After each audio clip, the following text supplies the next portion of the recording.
retrouve aujourd'hui pour parler des lectures du mois de septembre. Et on a un peu changé de décor parce que j'ai un souci de luminosité sur les autres vidéos et je trouve que là c'est mieux. D'ailleurs dites-moi dans les commentaires si vous trouvez que c'est mieux ou si c'est moins bien. Et puis en fait normalement je filme à la bibliothèque là-bas tout au fond, sauf que ma baie vitrée est de ce côté là. Donc en fait quand je filme au fond c'est trop sombre et je suis obligée de rajouter des lumières artificielles et je trouve que ça fait bizarre. Donc en fait l'idée ce serait d'échanger ce meuble là que vous voyez le coin, et la bibliothèque pour essayer de rapprocher la bibliothèque de la lumière. Enfin bon, on verra, je sais pas si ça va se faire ou pas, mais ce serait l'idée. En attendant on va rester là. Et puis j'ai assez blablaté, on va commencer tout de suite. Le premier livre dont je vais vous parler, c'est Les voleurs de fumée de Sally Green aux éditions J'ai lu. C'est un avis mitigé que je vais avoir, mais tout d'abord, il faudrait peut-être que je vous parle du résumé. Dans celui-ci, on suit 4 personnages différents, une princesse, un esclave, une personne, je sais pas trop comment la définir, et une chasseuse de démons. On est dans un monde où il y a donc des démons et leur fumée est commercialisée illégalement pour certains effets qu'ils peuvent avoir. Donc chaque chapitre est en fait accordé à un personnage. Le souci c'est qu'il y avait 2 personnages sur 4 déjà que je n'avais pas envie de suivre. Je m'ennuyais quand c'était leur chapitre. Donc voilà. Après avec la princesse il y a un gros problème. Alors c'est fait exprès, hein, c'est dénoncé, c'est pour changer. Mais la place de la femme c'est pas du tout ça, hein, dans celui-là. Franchement on est à 10 000 lieues de ce qu'on peut espérer dans la vie de tous les jours. On a fait tout un voyage de 500 pages pour arriver à une situation un peu compliquée que j'avais plus ou moins vu venir au bout d'un certain nombre de pages. Au début t'es complètement perdu, tu sais pas, mais quand les personnages commencent à se retrouver au même endroit au même moment, tu comprends vite ce qui va se passer. Donc je suis vraiment mitigée, je suis sortie de là en me disant ouais, bof.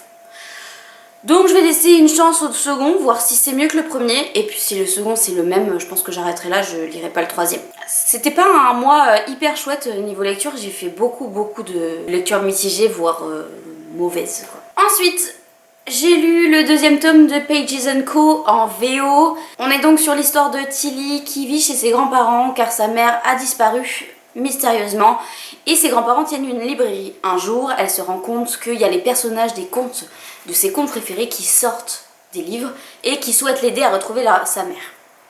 Ça c'est le pitch du premier. Le premier j'avais trouvé sympa, c'est de la jeunesse donc ça c'est assez vite, c'était en anglais parce que je lis un livre VO par mois et là c'était par rapport à l'anglais vu que c'est de la jeunesse c'est quand même plus accessible donc j'avais commencé la saga comme ça.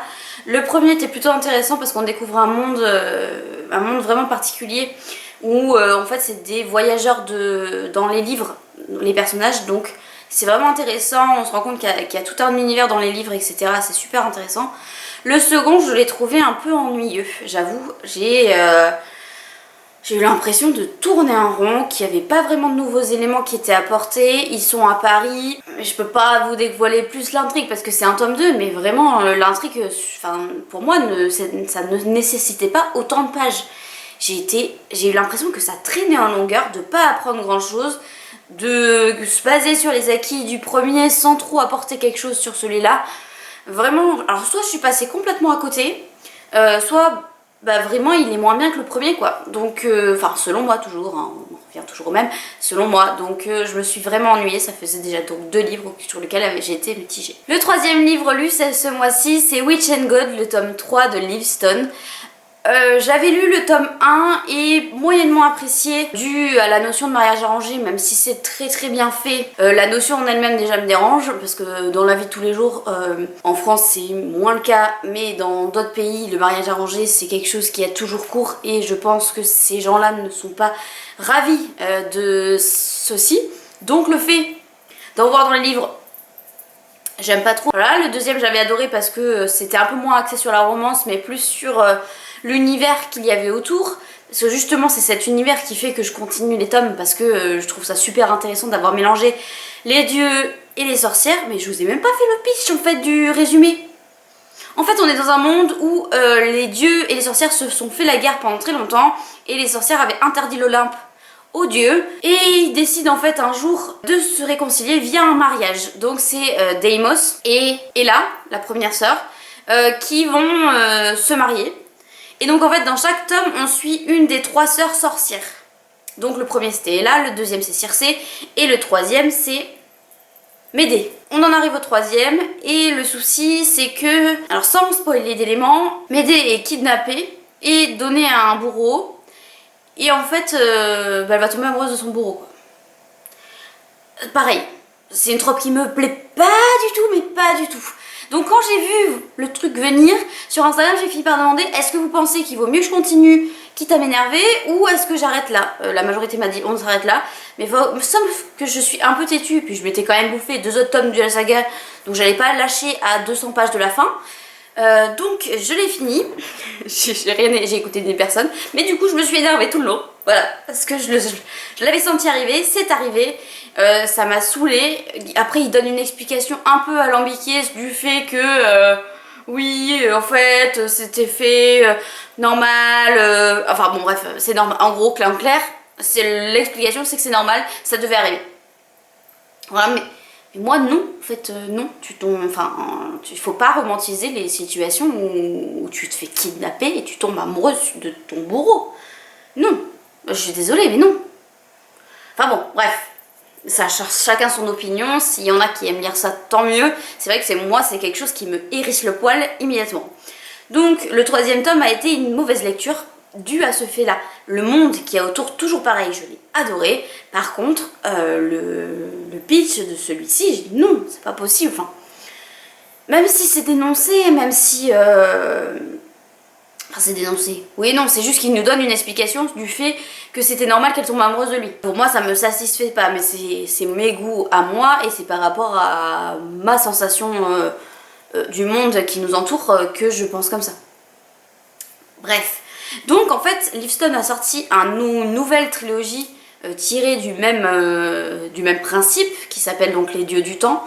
Et pareil, il y en aura 3. Et en fait, vu celui-là, j'adore le monde, mais je sais, mais les romances à chaque fois, à part le deuxième, à chaque fois ça coince.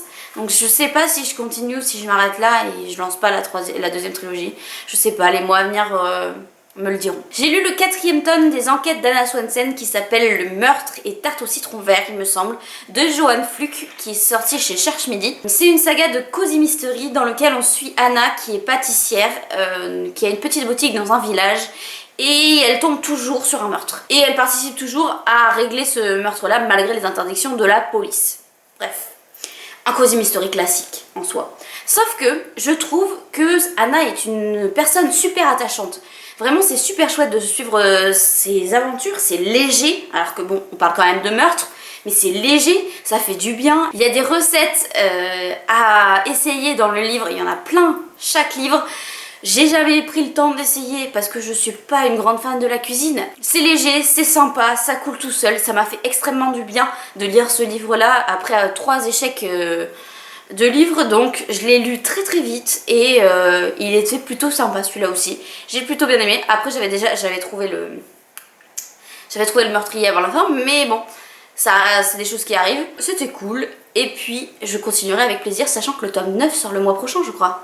Voilà, moi je suis qu'au 4e donc on est loin de la fin. Ensuite un nouveau livre et une nouvelle déception.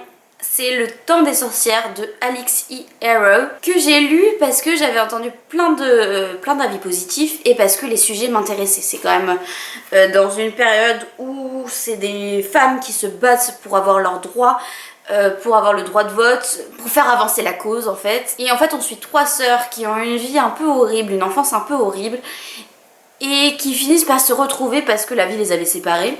Clairement, et elles finissent par se retrouver, elles vont prendre les choses à bras le corps et vont essayer de faire avancer le droit, de faire avancer le fait qu'elles soient des sorcières. En fait toutes les 3 ce sont des sorcières, mais le système de magie est un peu bizarre. En fait le problème c'est que les sujets m'intéressaient vraiment, pour le coup c'était vraiment chouette, la façon dont c'était mené, les sujets abordés, comment on pouvait devenir sorcière. Je peux pas parler de ça sans spoiler, mais il y a quelque chose qui apparaît sur lequel il y a un énorme mystère autour, c'était super chouette. Mais par contre j'ai trouvé le récit froid, mais très froid. En fait j'arrivais pas à m'attacher à aucune des 3 sœurs. Déjà les 2 d'entre elles sur les 3 me saoulaient, vraiment. Elles m'exaspéraient, elles avaient des réactions qui étaient... Donc déjà les personnages, j'ai pas accroché. La façon dont c'était rédigé, j'ai pas accroché non plus.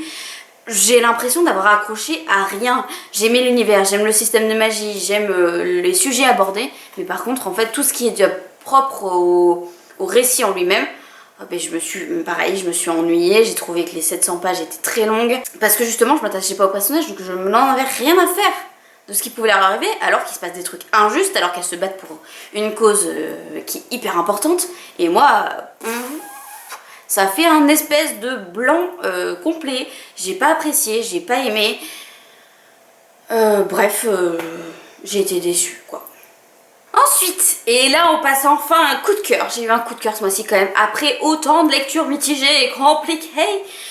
J'ai lu Absolu de Margot Dessen, c'est donc une dystopie dans laquelle il y a 100 personnes qui sont mobilisées pour aller dans une zone où il y a une chose qui est une abomination en fait. Et on suit à la base deux personnages qui font partie de l'élite, qui sont promis à faire d'autres choses et en fait finalement ils sont mobilisés.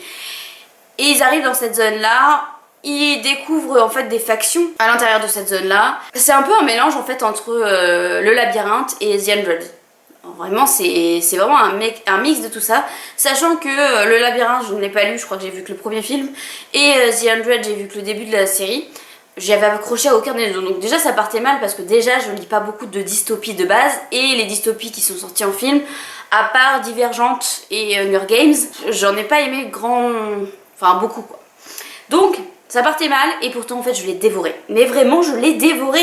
Tu te prends au jeu, les personnages qui sont à l'intérieur sont tellement spécifiques qu'en fait quand tu commences un chapitre qui est destiné à un des personnages, en fait tu sais déjà quel type de réaction tu vas avoir parce que son caractère est très bien défini, ils sont très complexes. Ils sont très sympas à suivre. Il y a eu des rebondissements auxquels je m'attendais pas du tout. J'ai trouvé ça super chouette et il y a un mystère qui est maintenu tout le long, et la fin elle est horrible, et le deuxième tome n'est pas encore sorti, il sort en novembre je crois, et tu fermes le livre et puis ça finit sur un cliffhanger de malade, t'attends la suite et tu peux pas la voir. Enfin bon bref, j'ai vraiment adoré, je m'attendais pas à aimer autant puisque les dystopies et moi c'était pas trop ça comme je vous l'ai dit, mais finalement bah, gros coup de cœur et puis bah, j'ai hâte d'avoir la suite quoi. J'ai oublié, avant Absolu, j'ai lu Le Sorceleur tome 1 de oh là, vous m'excusez l'écorchage de nom, hein. Andrzej Sapkowski, que j'ai lâché la Brajlon. J'ai mis en pause ce livre là parce que à l'heure actuelle donc je me suis arrêtée à la page 165 sur 382 et en fait je comprends rien. Le début il est hyper bizarre, les chapitres sont découpés de manière très bizarre. Je serais incapable de vous faire un résumé parce que pour le moment c'est très étonnant. On suit juste un personnage qui s'appelle Gérald de Rive, qui est un assassin je crois. Non c'est pas un assassin, c'est un tueur à gages. C'est un tueur à gages qui va de contrée en contrée pour éliminer certains monstres. Vraiment très bizarre. En fait on passe d'un endroit à l'autre. Il n'y a pas vraiment d'intrigue, on comprend pas vraiment pourquoi ça nous introduit ça, on sait pas où ça veut nous emmener. Donc j'en avais parlé sur Instagram et finalement il y en avait une qui m'avait répondu en me disant que peut-être il serait intelligent de regarder au moins le premier épisode de la série qui est sorti sur Netflix pour se donner envie de repartir dedans. Donc à l'heure actuelle c'est en pause, je ne sais pas si je reprendrai un jour, je ne sais pas, je pense que je vais essayer de regarder le premier épisode de la série, voir. Et puis peut-être que la pause sera finalement un abandon, ou peut-être que la pause ça sera finalement une suite de saga. Ensuite j'ai lu Le Lilas ne refleurit qu'après un hiver rigoureux de Martha Al-Kelly que j'ai lâché les éditions Pocket. C'est un livre qui parle de Seconde Guerre mondiale, j'adore les livres qui parlent de Seconde Guerre mondiale, c'est un sujet que je trouve très intéressant, où il y a toujours des choses à découvrir qui sont très vastes. Je trouve que l'enseignement de la Seconde Guerre mondiale en France est très dirigé, on va dire. Il y a plein de choses dont on parle pas, qu'on évoque rapidement mais sans plus. Par exemple là c'est autour du massacre des Polonais surtout. Et en histoire, moi, enfin de ce dont je me souviens, on a fait la Seconde Guerre mondiale au moins 3 ou 4 ans. Et les Polonais on en a très peu parlé, des Tziganes pareil, des handicapés pareil. On en a très peu parlé, donc je trouve que c'est un sujet où en fait je continue toujours d'apprendre quelque chose. Et donc là c'est un roman historique dans lequel en fait c'est basé sur certaines histoires vraies. Il y a certains personnages qui sont basés sur des personnes qui ont réellement existé et justement à la fin du livre il y a tout un pan qui explique qui ils sont, qu'est-ce qu'ils ont fait, etc. Et après la romancée autour, mais ce sont des choses qui ont plus ou moins réellement existé et elle a juste inventé en fait les dialogues. Donc on en revient à nos moutons. Dans celui-ci on suit 3 personnages en septembre 1939. On suit Caroline qui est aux États-Unis, qui dirige une fondation pour aider les Français. On suit Kasia qui elle est polonaise et se fait déporter dans un camp, dans le camp de Ravensbrück. Et le 3e personnage qu'on suit c'est Hertha qui est allemande et qui est l'une des rares femmes à pouvoir faire de la médecine et qui est prise au camp de Ravensbrück pour être médecin. Donc en fait c'est 3 personnages qui pour le moment n'ont rien à voir et qui vont se retrouver toutes les 3 autour du camp de Ravensbrück. Bon évidemment c'est pas un récit joyeux, c'est pas un récit léger. On parle quand même de guerre, on parle de massacre, on parle de perte, on parle de deuil. Ce qui est super aussi dans celui-là c'est qu'on ne nous parle pas que du moment où ils étaient dans le camp, on parle aussi de l'après, on parle des procès, on parle de la reconstruction, on parle de tout ce qui en fait va derrière, qu'est-ce qui s'est passé après en fait finalement. Je l'ai trouvé super intéressant, il y a eu quelques petites longueurs sur lesquelles je commençais un petit peu à m'ennuyer, mais dans l'ensemble je l'ai plutôt très bien aimé. Et puis ça tourne autour de 3 femmes, c'est important aussi de comprendre ce que c'est être une femme à cette période là et le camp de Ravensbrück c'était juste pour les femmes il me semble.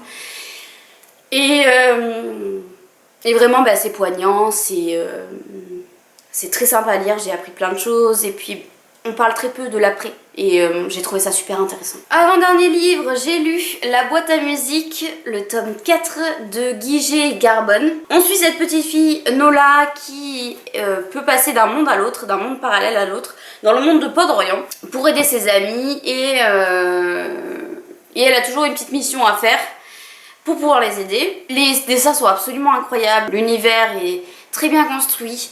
Par contre ce qui m'a dérangé dans celui-là c'est que j'ai eu l'impression que c'était trop facile.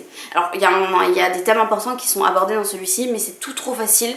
Alors oui c'est un jeunesse mais je pense que ça n'empêche pas d'y mettre une certaine complexité dedans. Même si c'est pour les plus jeunes je pense qu'ils sont capables de comprendre plein de choses et là je s'abonde pas la réalité, c'est que là ils vont voir quelqu'un, il leur explique leur demande et il dit oui tout de suite. Vraiment sans négociation, sans expliquer, sans qu'elle ait besoin de se justifier, non rien du tout. Je trouve ça un peu facile. Et puis il y a quelque chose que j'avais vu venir qui arrive à la fin, donc qui prépare en fait le dernier tome. J'ai trouvé ça très simple. Et j'ai trouvé ça dommage aussi parce que j'ai trouvé que les premiers tomes étaient un peu plus complexes. Et là j'ai la sensation que ça devient un peu plus simple. Donc c'était un peu dommage, voilà. Mais je lirai le 5e avec plaisir parce que les planches sont super belles. Je sais pas si vous voyez parce que j'ai pas de retour d'écran. Voilà. On finit avec le dernier livre que j'ai lu, c'est Harry Potter and the Philosopher's Stone de J.K. Rowling que j'ai lâché les éditions Bloomsbury. C'est donc un livre que j'ai lu en VO. Je voulais absolument me refaire toute la série Harry Potter en VO, donc j'ai commencé, je m'y suis mise. Là c'était 300 et quelques pages qui se sont lues très rapidement. C'est quand même un lexique qui est facilement abordable. Par contre les personnages ont des façons de parler qui sont propres à eux. Il y en a certains qui bégayent, il y en a qui disent pas tous les mots, il y a des abréviations. Faut faire gaffe si on n'a pas le niveau suffisant pour discerner en fait, pour discerner entre ce qui est réellement de l'anglais et ce qui est des abréviations, etc. Moi ça m'a pas tellement dérangé au final pour le lire. Je me souviens très bien de l'histoire, donc forcément pas de grosses découvertes, mais c'est une lecture doudou dans laquelle j'adore me replonger. Donc j'étais contente de me replonger là-dedans. C'est le premier des 7, sachant que le 5 est absolument énorme et que si je dois le lire en anglais, je suis pas sortie d'affaire. Mais bref, voilà, je suis très contente de m'y être mis et d'avoir recommencé. Et voilà, c'est tout pour moi, c'est tout pour aujourd'hui. Je vous souhaite une excellente journée et prenez soin de vous, passez une bonne semaine.